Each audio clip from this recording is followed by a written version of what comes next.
Welcome to another episode of BCOMS Question Time. My name is Samuel, and today I'm joined by a very special guest. I've known of him for a while, and I'm so happy I get to meet him now.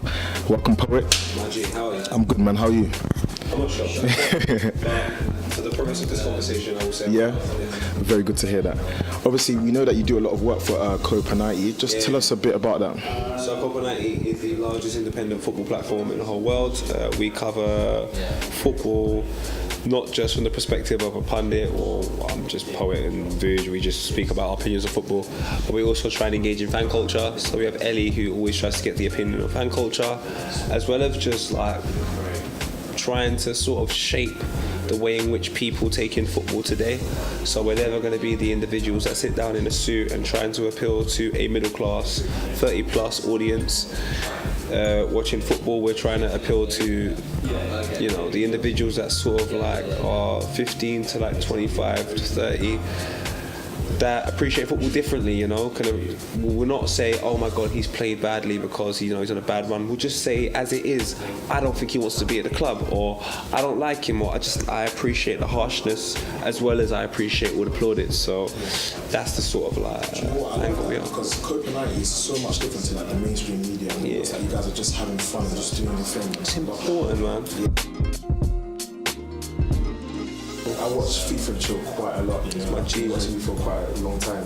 But what would you say the best part about working with Copenhagen is?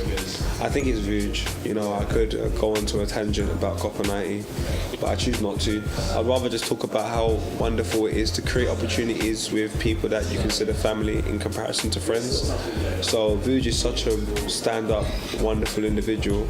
I'm just happy I have the opportunity to work with him quite frequently, talking about something that means a lot to me and means a lot to him as well, and having honest conversations about it. I think that's very, very important because we actually can care about a consumer. Me, if I see comments and I notice everything and I'm just like, wow, we need to change this or we need to do that. So it's like I feel like I have a duty to carry out.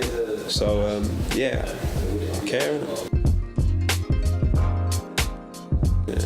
You said before that you dropped out of university, right? Quickly. What did you study when you were there? I was black in it. Sports science. That's what everyone does, isn't it? Cool. So you studied nothing really media related? Nah. I just went and like done massages and stuff. I just wasn't interested, man. It's funny that you say that because there's a lot of people that actually studying trying to get into the position that you're in. Mental. So would you say it's just your experience that got you to this position that you're in today? The best education you can get, and don't quote me on this, is for me anyway, is life. Yeah. There's no dress rehearsal for life. There's no place you go where they're like, well, like even training in football, you're training to work on your technique. You're not training for the actual experience. You're not in front of 60,000 people when you're training. You're not getting things thrown at you when you're training. So it's like, life is the best teacher for me. So yeah, you can go to university, you can get a degree, you can do all of these things, but unless you have people skills, unless you know how to do money management, unless you know how to work a situation through moments of adversity when things are not going well, bruv, the industry is not for you, bro. What would you say to all the young people out there? Because you know your fan base is quite fairly young people as well. Yeah. So what would you say to all these people that are out there studying? What do you think is the best option? The best option is down to the individual. I can't tell anyone what they should do for themselves. I feel like you should just take every day as it comes and make sure you learn, like at the end of the day, make sure you've learned something about yourself. Yeah. I think the problem is just that there's not enough young people as well. If you want to get your voice heard as a young person, don't figure out what everyone's doing. Figure out what everyone's not doing. And then what they're not doing is going to be the way in which you can get your voice heard. The only reason why I'm on Copenhagen is because I said, all right, I want to make a football show. Yeah. At a time where everyone that was black was doing music. Everyone was doing a particular thing. I said, I want to be the voice of football. As a young black man, I want to be the voice of football for the way in which I want people to interpret it. So we made a football show. We covered the Euros. I changed my whole bedroom with the help of my brother, Mitch. We changed my whole living room, which was where my brother was living at the time, into a studio. We went and borrowed our friends' cameras, we got some help, we made got all these lights, done all of this stuff, and we made a show. And then we put it on Grime Daily, which is a music platform. That means I'm going to be the only football show on a music platform. Someone has to see me.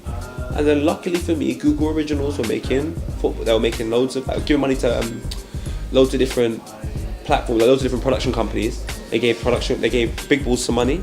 Big Balls looked at, all right, cool, how are we going to get a urban guy to be involved in football? Oh, look, Graham Daly got a football show. Because they're only going to go Graham Daly link up SBTV. That's where they're going to go. None of them are doing football. I'm the only person. So already I'm the best. I'm running in a race by myself. How could I lose?